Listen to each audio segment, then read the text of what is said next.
C'est un événement exceptionnel. Jamais les femmes dont vous allez entendre les récits n'avaient été réunies dans un seul et même plateau, dans une même émission. La plupart ne se connaissaient pas avant le début de l'affaire. Certaines se rencontrent pour la première fois aujourd'hui. 2 d'entre vous étaient mineurs au moment des faits présumés. 8 d'entre vous ont dénoncé un viol. Bienvenue à toutes dans cette émission. C'est vous qui allez vous présenter et on commence par vous, Hélène Devinck.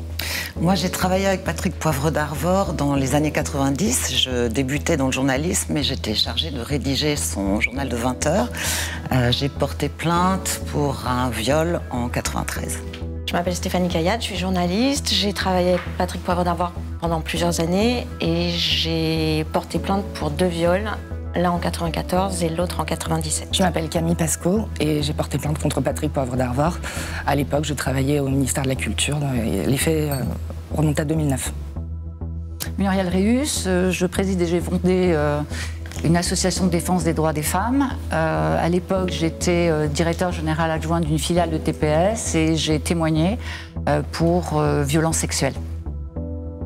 Je m'appelle Charlotte Crène, j'ai porté plainte contre Patrick Poivre d'Arvor pour agression sexuelle. Les faits remontent à 2014. Je m'appelle Marie-Laure Eudes de Lattre et j'ai été violée par monsieur Patrick Poivre d'Arvor en 1985.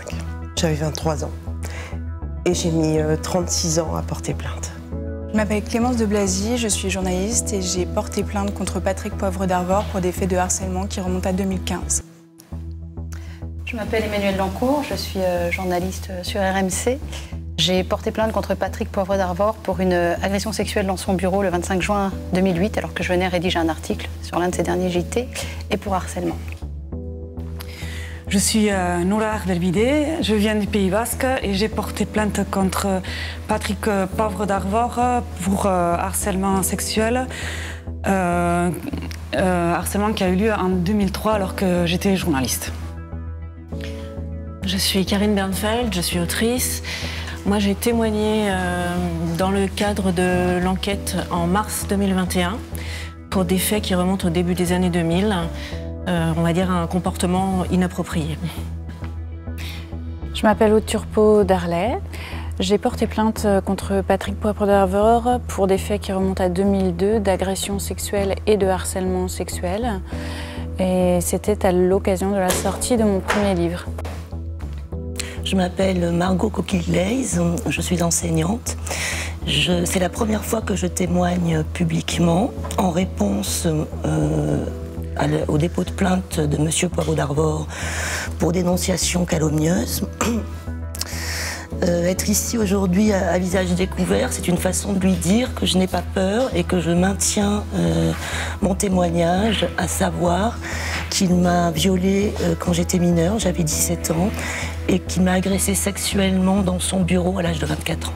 Je suis Florence Porcel, je suis autrice et j'ai porté plainte contre Patrick Poivre d'Arvor pour 2 viols, le premier en 2004, le deuxième en 2009 et celui-ci n'est pas prescrit. Je m'appelle Justine Ducharne, je suis directrice de la communication et ancienne journaliste.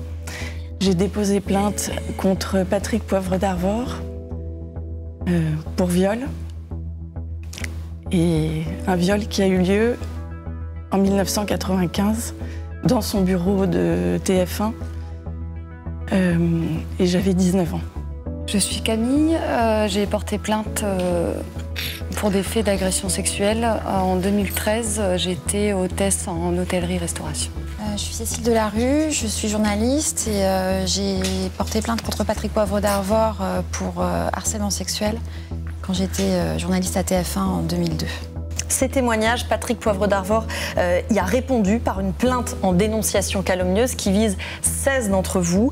Patrick Poivre d'Arvor est présumé innocent. D'ailleurs, il nous fait savoir par la voix de son avocat qu'il, je cite, conteste toute violence sexuelle ou non à l'égard des femmes qui l'ont accusé. Des enquêtes judiciaires sont en cours. La justice fera son travail de son côté. Ici, nous ne nous substituons pas à la justice. Nous faisons un travail journalistique en apportant à la connaissance du public des témoignages, les vôtres.